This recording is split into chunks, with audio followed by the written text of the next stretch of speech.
Bismillahirrahmanirrahim. Assalamualaikum warahmatullahi wabarakatuh. Alhamdulillah wa nusalli ala rasulillah. Bismillahirrahmanirrahim wa alaihi natawakkal. Teman-teman yang saya cintai, insya Allah di hari yang sangat cerah ini, yang bahagia ini, kita akan mengkaji sebuah kitab, yaitu kitab Riyadhus Shalihin. Ini hadisnya sangat luar biasa, yaitu hadis yang ke-6. Apa dikatakan di sini? Wa an Abi Ishaq. Hadis ini diriwayatkan oleh Abi Ishaq. Nah, di sini biasanya orang Arab itu namanya itu sampai disematkan kepada kakek buyutnya. Nah, kenapa? Seandainya saya Muhammad Faiz bin Fuad, kakek saya Afandi bin siapa, terus begitu. Ini untuk mengingat bahwasanya kita itu silsilahnya sampai atas. Kalau orang Jawa itu biar nggak kepaten obor begitu ya. Lah ini bagus sekali. Tapi kalau di Jawa ini sampai kakek, sampai buyut aja kadang kita sudah lupa, nggak tahu itu siapa.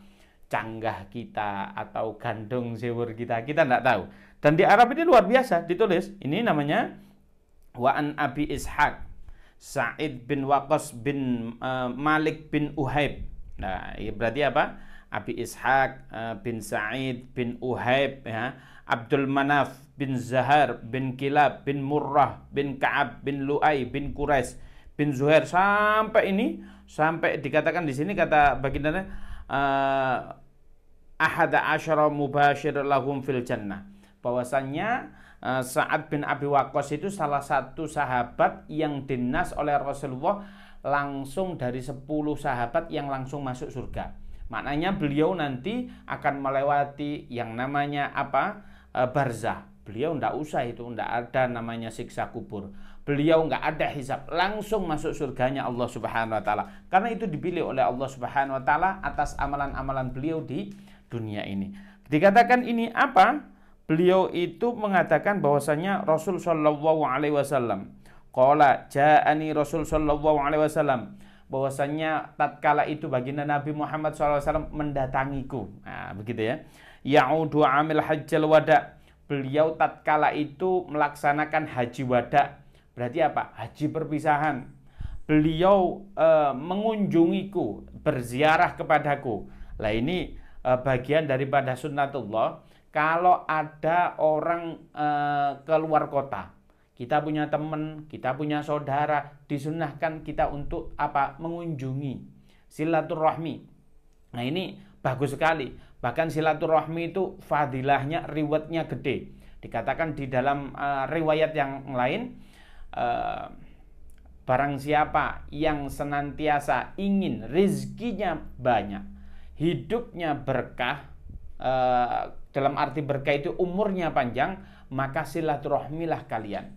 Man ahabba ayyubsata lahu rizquhu wa yunsa fi athari falyasilur rahim. Nah, ini kan berarti apa? Kalau ingin umurnya panjang, kalau ingin rezekinya berkah, maka sering-sering silaturahmi. Bahkan Rasulullah mengatakan, la yadkhulul jannata liman qati. Tidak akan masuk surga barang siapa yang qati. Apa sih qati itu? Memutuskan tali silaturahmi. Kita selisih faham itu biasa-biasa saja. Tapi sampai kita gondok, wah aku nggak akan nginjek rumahmu. Ah, ini bahaya ini. Kita apa? Kita nggak akan masuk surga. Punya saudara, kita nggak cocok dikit, ya biasalah. Tapi kita harus tetap silaturahmi.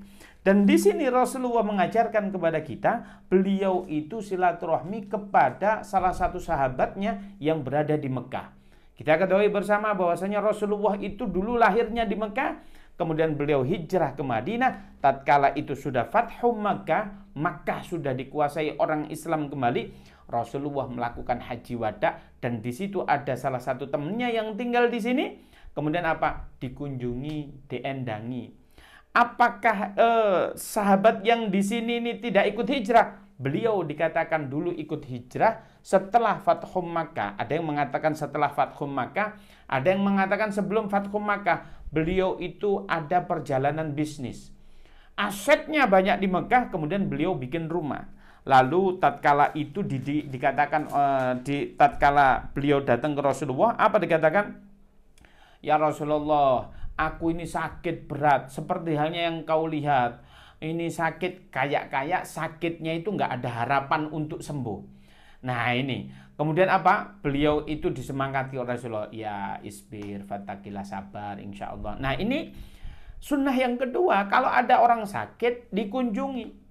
Ini dicontohkan Rasulullah itu beberapa sahabat yang sakit, bahkan orang yang menghina Rasulullah kalau sakit dikunjungi oleh Rasulullah. Nah kalau caranya, adabnya kita untuk mengziarahnya orang sakit itu bagaimana? Yang pertama, kita itu disunahkan mendoakan.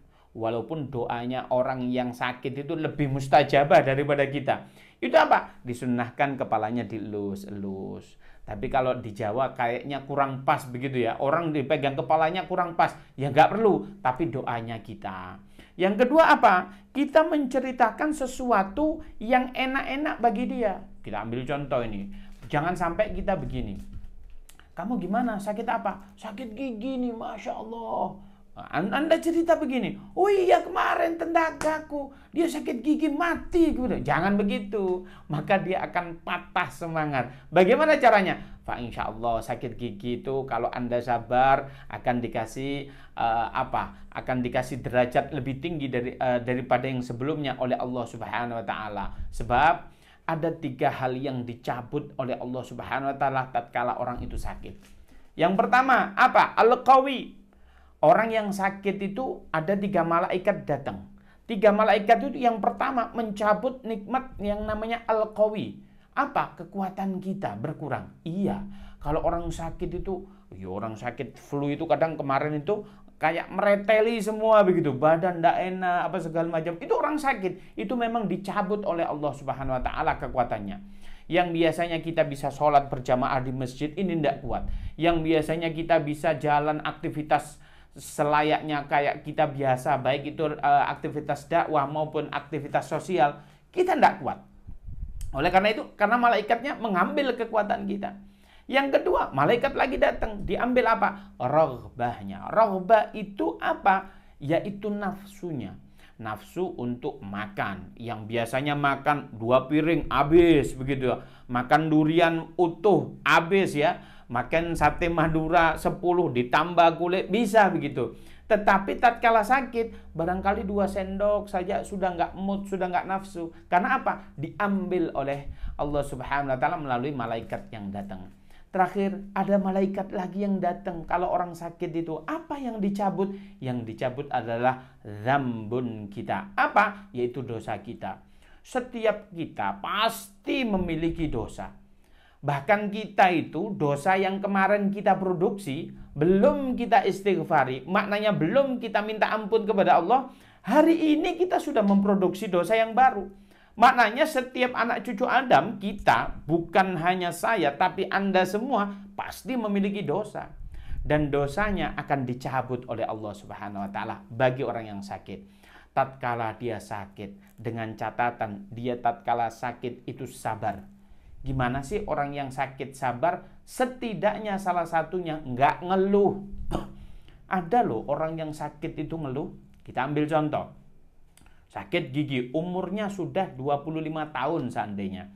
Aduh, hidup nggak ada enaknya. Ini merupakan kufur nikmat. Kufur nikmat itu apa? Tidak mengakui nikmat Allah. Nah ini bayangkan, umurnya 25 tahun, baru sakit gigi sekali mengatakan seumur hidup nggak enak. Kemana itu yang 24 tahun setengah itu? Padahal baru diuji oleh Allah sakit sekali. Seandainya apa? Ya Allah sakitku ini, ya Allah sabarkan aku. Kan begitu. Sembuhkan ya Allah. Itu baru orang yang sabar. Kalau dia mengeluh, maka 3-tiganya ini akan dikembalikan oleh Allah Subhanahu Wa Taala. Tatkala kita sembuh, ternyata tatkala kita sembuh, malaikat 3 tadi dipanggil oleh Allah Subhanahu Wa Taala. Malaikat, kembalikan semuanya. Dikembalikan. Kalau orangnya sabar, yang pertama al-qawi, kekuatannya dikembalikan oleh Allah Subhanahu Wa Taala. Yang kedua raghbahnya, makannya jadi lahap lagi, enak, nafsu hidupnya enak, semangat hidup, nah gitu. Yang ketiga, kalau dia sabar tatkala dia sakit, apa dosanya tadi kata Allah yang malaikat khusus kamu nggak usah kamu kembalikan. Karena apa? Tatkala dia kuuji sakit, dia sabar. Dosanya nggak usah kamu kembalikan. Biarlah dia sehat kembali tanpa dalam keadaan dosa. Itu loh. Kalau orang sakit dia sabar, enak, dosanya hilang. Tapi kalau sakit, ngeluh ini gimana?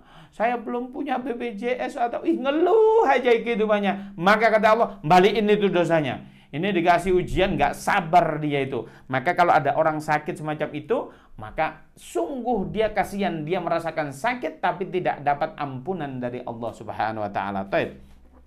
Kita kembali kepada hadis ini. Rasulullah pada saat itu kita disunahkan kalau kita ziarah marid, cerita yang ia sukai. Dan kita harus tahu kondisi. Seandainya dia sakit, tidak nyaman, kita ajak ngobrol aja. Padahal dia itu kelihatan sudah nggak nyaman sama kita. Karena orang sakit itu tidak seperti orang yang sehat, begitu ya. Maka Anda cepat-cepat pamit. Oh, ini sudah nggak nyaman. Cerita ini, cerita ini, cerita ini. Kita lagi yang mengeluh. Saya juga punya utang, saya pernah. Itu jangan. Kalau ada orang sakit, ceritakan sesuatu yang bikin dia semangat untuk kembali sehat kembali. Sebab orang itu bisa sembuh, bisa apa segala melalui sugesti yang ada dalam tubuhnya sendiri. Kesehatan itu harus diproduksi dari tubuh kita sendiri, sehingga apa? Allah memberikan jalan kesehatan tersebut. Baik. Pada saat itu Rasulullah setelah melakukan ngobrol segala macam, beliau menyampaikan kepada Rasulullah SAW, ya Rasulullah, saya ini merupakan orang yang paling kaya di sini ya Rasulullah. Harta saya banyak ya Rasulullah.